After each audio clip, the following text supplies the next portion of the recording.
untung 700 kali lipat? Bisa! Pasarsedekah.com.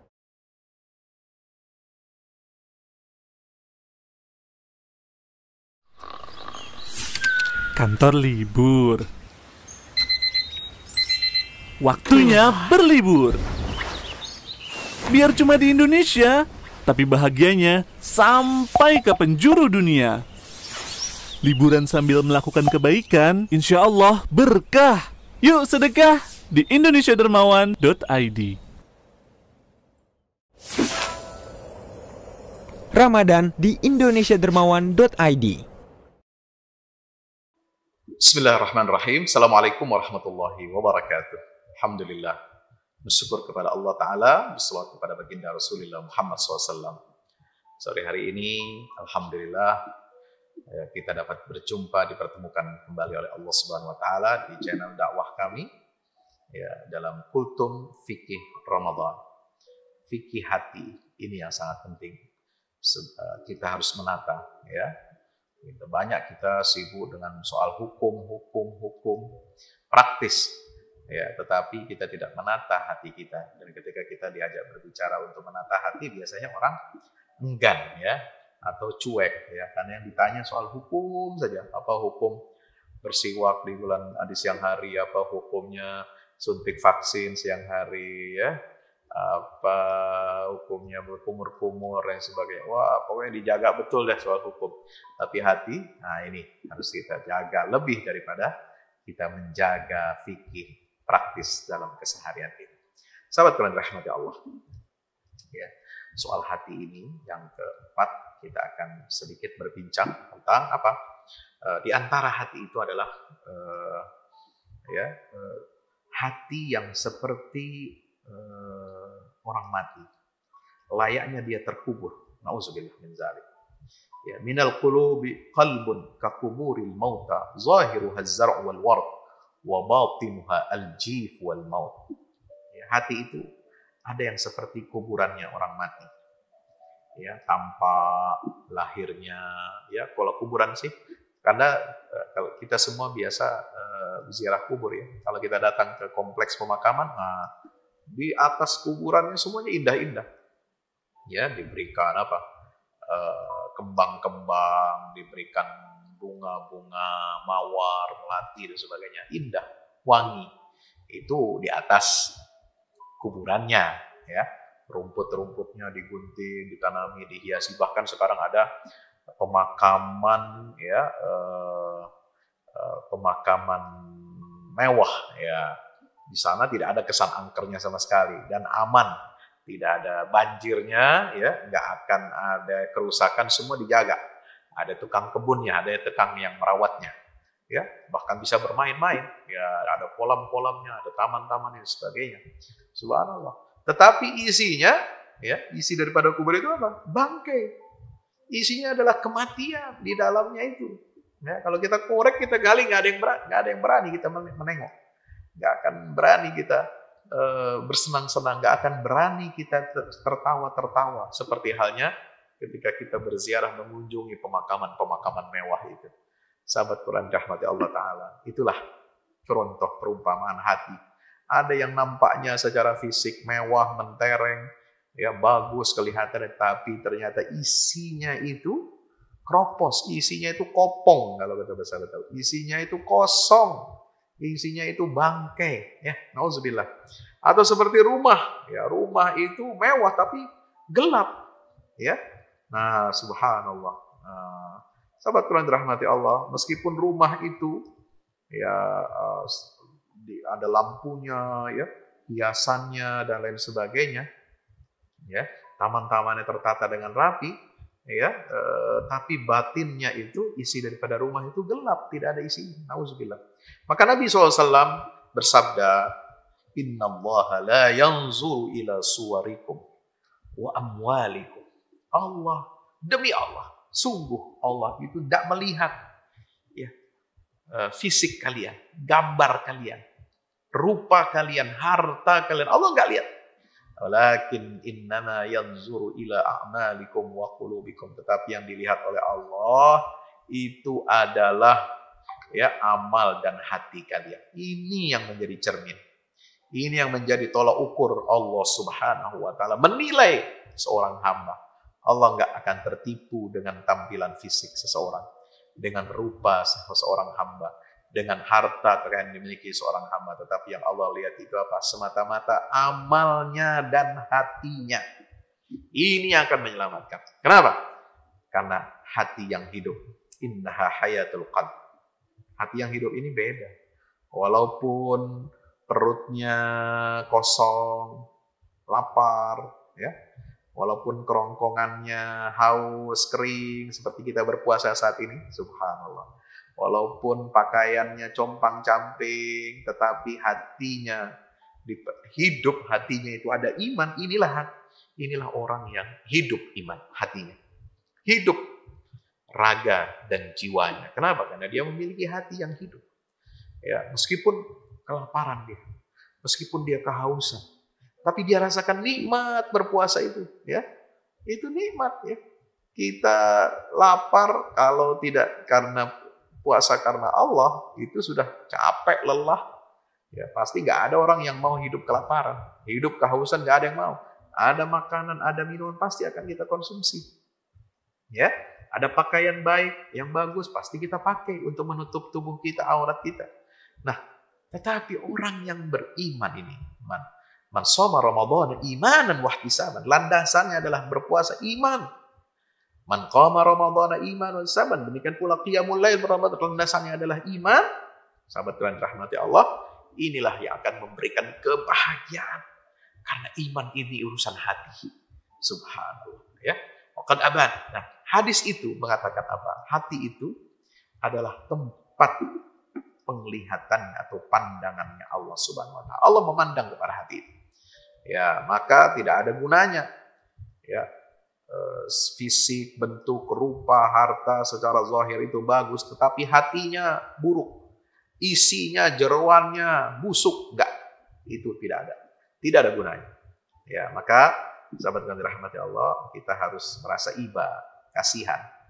Kita kasihan, ya, kepada orang yang selalu memperhatikan bentuk rupa fisiknya. Bagaimana kejantanan, bagaimana kecantikan, bagaimana kelembutan, bagaimana keperkasaan itu ditunjukkan secara fisik. Selalu dia sibuk dengan memoles fisiknya, ya. Kemudian, ya, ternyata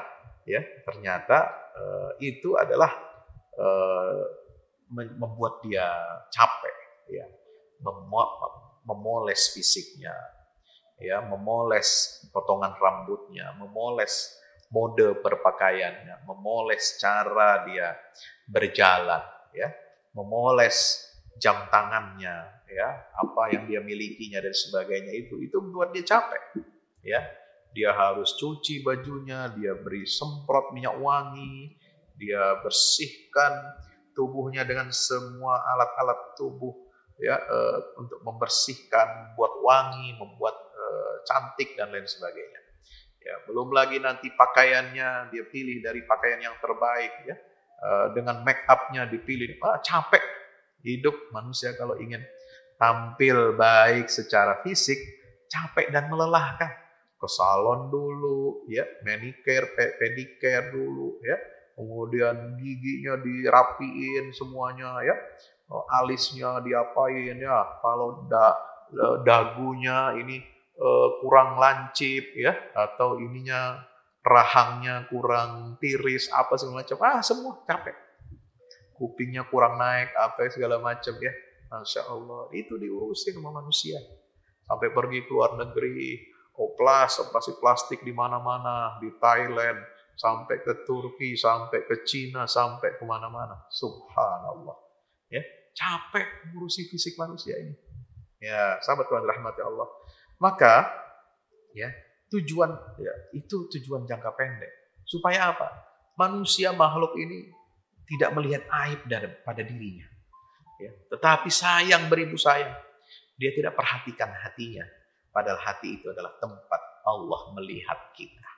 Subhanallah. Maka Allah, siapa yang membersihkan, ya, hatinya, menghiasi hatinya, ya, maka dialah orang yang akan mendapatkan keberuntungan. Subhanallah. Maka itu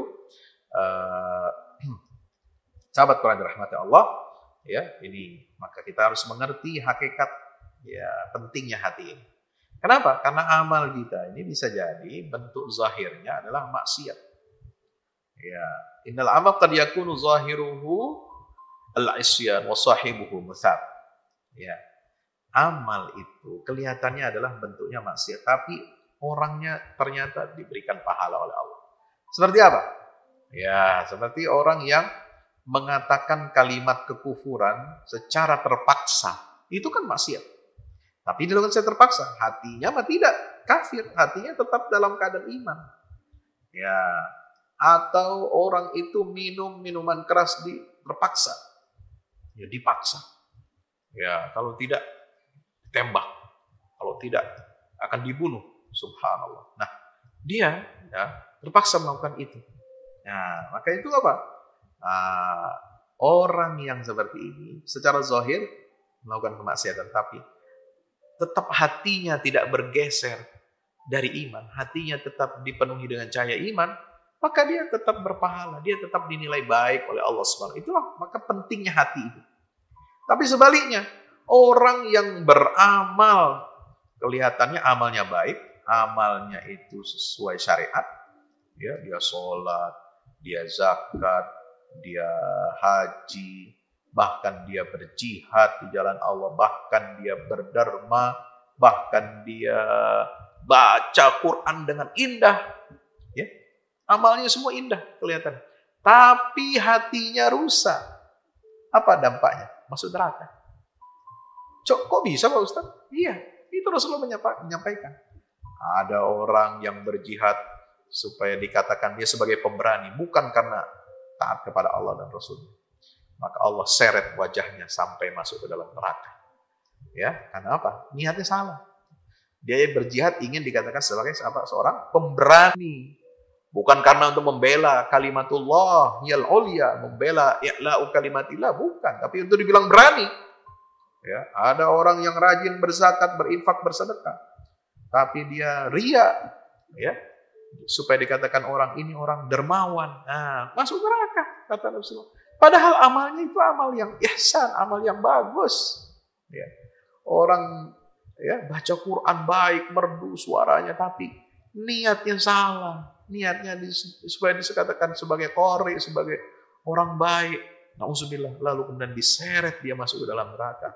Sahabat kalian rahmati Allah Ta'ala. Nah, inilah kita tidak tahu. Maka itu, ya, kita harus membersihkan hati kita. Karena pangkal ini hati. Hati inilah yang menentukan kita masuk surga atau tidak. Meskipun secara zahir perbuatan kita itu maksiat, tapi dalam keadaan terpaksa dan hati kita tidak berubah keimanannya, berpahala dan masuk surga kalau mati. Ya, tetapi meskipun dia banyak beramal saleh, ya, amalnya kelihatannya bagus-bagus, ya, melaksanakan syariat itu, sholat, zakat, puasa, haji, umrah, ya, berjihad, kemudian baca Quran dan sebagainya, itu kan bagus semua. Tapi hatinya rusak, hatinya kotor. Ini yang menyebabkan dia tidak masuk surga. Ya. Menyebabkan dia nanti harus dibersihkan dulu di dalam neraka. Na'udzubillah min zalik. Ya. Sahabat Tuhan rahmati Allah. Nah, maka itu hati ini adalah yang memisahkan, yang membedakan mana yang layak untuk mendapatkan surga Allah dan mana yang pantas mendapatkan siksa di api nerakanya Allah Subhanahu wa Ta'ala. Sahabat Tuhan rahmati Allah.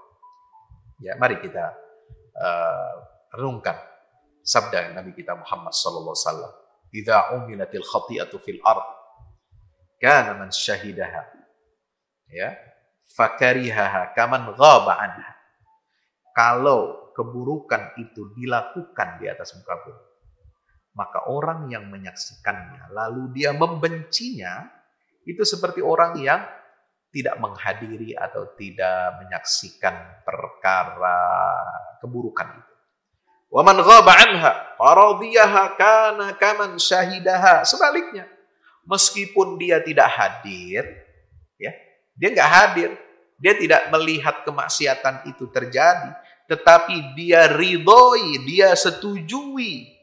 Ya, meskipun dia nun jauh di sono, nun jauh di Mato kata orang Minang.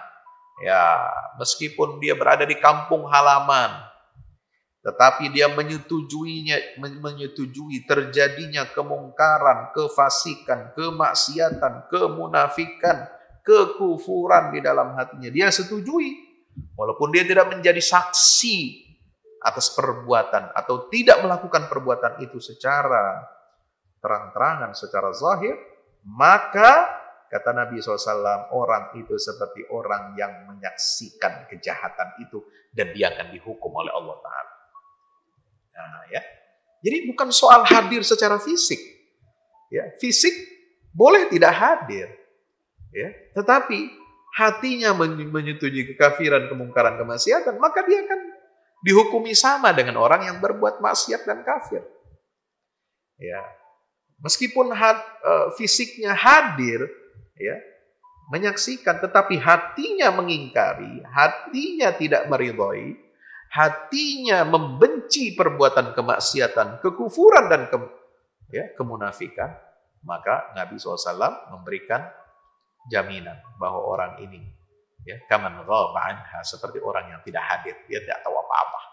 Subhanallah. Jadi sekali lagi kembali kepada hati.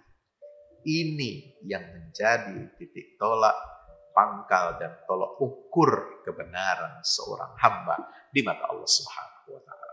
Sahabat Quran dimuliakan Allah Subhanahu wa Ta'ala. Maka itu di dalam hadis itu terdapat apa? Terdapat kabar gembira dan peringatan keras. Kabar gembira, kejutan buat siapa? Bagi orang yang terpaksa hadir. Ya, di tempat-tempat kemaksiatan, dia terpaksa, dia dipaksa untuk hadir. Di mana di tempat itu terjadi kemaksiatan. Namun dia ingin berubah, ingin mengubah, tapi dia tidak sanggup. Karena dia punya kekuasaan untuk mengubah dengan tangannya. Dengan lisannya dia tidak sanggup, tetapi cukup dengan hatinya. Ya, subhanallah. Ya, dia cukup hatinya itu mengingkari Allah, mengingkari minum-minuman keras, mengingkari persaksian palsu, ya, syahadat zur, dengan apa? Menghadiri upacara-upacara keagamaan yang jelas-jelas mengajarkan kekufuran dan kemusyrikan. Dia terpaksa hadir, tapi hatinya tidak menyetujui dan bahkan mengingkarinya. Dia selamat, insya Allah. Ya, dia akan selamat. Dia akan selamat, insya Allah. Tapi sebaliknya, orang yang tidak hadir, dia tidak hadir, ya, di tempat kejadian, di TKP, ya, tidak hadir. Tapi dia menyetujui, banyak kan seperti ini. Ya, menyetujui kemaksiatan, kemungkaran sebagainya, tapi dia menyetujui itu, dia sama saja dengan seperti orang yang hadir dan menyetujui kemaksiatan itu. Nauzubillah min dzalik. Maka itu, ya, bahkan hati ini harus hati-hati, ya, karena hati itu, ya, bisa melakukan perbuatan maksiat tanpa batas. Bahkan dengan cara apa? Berzina. Hati bisa berzina, meskipun tidak berhubungan kelamin, hubungan badan, tapi hatilah yang berzina. Ya, ini bisa dinyatakan oleh Rasulullah SAW. Apa kata Nabi SAW? Ya, annahu bil mu'minina raufur rahim. Allah itu maha pengasih, maha penyayang. Wa min ra'fatihi wa rahmatihi bi ummati tahdhiruhu sarilaha bi qawlihi wa zinal qalb at-tamanni. Ya. Nah, ingat, hati-hati. Zinanya hati kita berzina ketika bagaimana? Ketika dia mengharapkan, ya, sesuatu yang bukan pada tempatnya. Tamanni, ya, berangan-angan, ya, besar angan-angannya sehingga menjerumuskan dia kepada dosa dan kemaksiatan. Ya, maka maksud daripada hati itu berzina dengan angan-angan itu apa? Dia cenderung kepada hawa nafsu. Ya, yahwi wuqu'a ma tuhibbuhu nafsu minasyahwah. Hati itu cenderung untuk apa? Menyukai. Seandainya apa yang disenangi oleh hawa nafsunya itu terjadi. Nah, jadi kita berpikir, wah, andai saya jadi orang kaya, ya, andai saya jadi orang hebat, ya, menikmati kekayaan, tapi dengan cara mencuri, dengan cara merampok, dengan cara korupsi, itu baru membayangkan, mengandai-andaikan saja. Itu artinya hati kita sudah berzina. Hati kita, pikiran kita berpikir untuk mendapatkan kelezatan, kesenangan duniawi, ya, ingin berhubungan dengan orang yang kita senangi walaupun dia bukan muhrim kita, walaupun dia bukan hak kita. Tapi hati kita ini, itu disebutkan apa? Hati yang berzina. Nauzubillah min dzalik. Menginginkan hawa nafsu, menginginkan harta benda duniawi yang fana, bukan dengan jalan yang hak, lalu kita berpikir dan mengandai-andai, itu hati kita telah berbuat zina. Nauzubillah min dzalik. Maka itu sahabat yang rahmati Allah Ta'ala, maka Al-Quran menyebutkan terakhir, ya, bahwasanya hati itu juga memiliki amal usaha. Seperti halnya usahanya anggota tubuh kita. Amalnya seperti amal anggota tubuh kita. Dan Allah Subhanahu wa Ta'ala akan menyiksa hati seorang hamba apa yang dia usahakan. Ya, Allah akan memberikan pahala atau siksa bergantung kepada amalan hati. Maka ini disebut dengan amalan hati, amal hati. Amalul qulub. Allah Ta'ala berfirman dalam surah Al-Baqarah ayat 225. Walaki yu'akhidhukum bima kasabat qulubukum. Ya, Allah itu akan menghisab, akan menyiksa, akan meminta pertanggungjawaban kamu dengan apa yang dilakukan oleh hatimu. Ya, hati ini ada usahanya, ada amalnya, maka hati-hati. Ya, Allah akan menghisab hamba, seorang hamba. Ya, seperti apa? Hadis Nabi mengatakan, "Idzal taqal muslimani bisayfayhima." Jika ada dua orang muslim, ya, bertemu, dua-duanya menghunus pedang. Dua-duanya menghunus pedang. Ya, faqatala ahaduhuma sahibah. Maka salah satu dari dua orang muslim ini membunuh temannya. Fal qatilu wal maqtulu finnar. Maka Nabi mengatakan, baik si pembunuh maupun yang dibunuh, dua-duanya masuk neraka. Kenapa ya Rasulullah? Kalau pembunuh jelas dia masuk neraka, tapi kalau yang dibunuh, kok bisa masuk neraka? Gimana ceritanya? Apa jawaban Rasulullah? Nah, ini soal hati. Innahu kana harisan ala qatli sahibi. Dia juga yang dibunuh, yang terbunuh itu bukan karena terbunuh secara zalim. Ya, kalau dia tidak mengangkat senjata, nah itu namanya terbunuh secara zalim. Tapi dia bawa senjata juga, menghunuskan senjata. Artinya apa? Dia juga berambisi untuk membunuh temannya. Itu mah apes aja, ya, bukan bagiannya dia yang ngebunuh, tapi dia yang kena bunuh. Nah, temannya yang lagi untung, dia apes. Nah, tapi niatnya sama, hatinya sama. Niatnya ingin membunuh orang. Dua-duanya kata Nabi, al-qatil wal maqtulu finnar. Dua-duanya, si pembunuh dan yang dibunuh, korban itu juga adalah mereka berdua masuk neraka. Na'udzubillah min dzalik. Maka itulah, sobat yang dirahmati Allah. Ya, gambaran hati ini adalah asal untuk diterimanya amal kita. Kalau zahir itu berbeda dengan batin, biasa. Ya, kalau zahir berbeda dengan batin, maka itu menunjukkan, ya, hati itu palsu. Ya, maka hati inilah pangkal daripada segala sesuatu. Sebab yang zahir ini bisa beda dengan yang bisa dia berkamuflase. Kalau tampilan fisik berkamuflase. Orang munafik hatinya buruk, hatinya jahat, hatinya kafir. Tapi dia fisiknya seolah-olah beriman, seolah-olah muslim. Berkamuflase, dia bisa ikut sholat sama kita. Dia ikut baca Quran sama, ya, dengan kita. Dia bilang hafal rukun iman, rukun Islam, ya biasa. Tapi hatinya kafir, ingkar kepada Allah. Maka itu tidak akan direken amal zahirnya. Nauzubillah min dzalik. Maka orang munafik itu adalah tempatnya di kerak dasar neraka. Ya, innal munafiqina fid darkil asfali minan nar walan tajida lahum nasira. Kenapa? Karena hati mereka yang ingkar dan kufur kepada Allah, meskipun amalnya seperti orang Islam. Nauzubillah min dzalik. Dan terakhir, Allah Ta'ala menyatakan dalam surah Ali Imran ayat 31, Qul in kuntum tuhibbunallaha fattabi'uni. Jika kalian mencintai Allah, maka ikutilah aku. Ya, ini firman Allah. Ya, Nabi SAW disuruh mengatakan itu. Artinya apa? Cinta kepada Allah itu letaknya di mana? Di dalam hati. Nah, kalau cinta kepada Allah dalam hati kita ini tumbuh, maka dia akan mewariskan dan menghidupkan ittiba'al jawarih.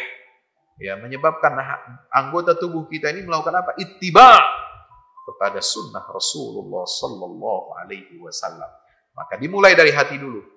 Hati yang bersih, yang penuh dengan cinta kepada Allah, inilah yang akan menggerakkan tubuh kita untuk ittiba kepada baginda Nabi Sallallahu Alaihi Wasallam. Kalau enggak berangkat dari cinta kepada Allah dalam hatinya, itu berarti dusta dan palsu ikut sunnahnya Nabi. Wallahu a'lam bishawab. Assalamualaikum warahmatullahi wabarakatuh. Untung 700 kali lipat bisa. Pasarsedekah.com.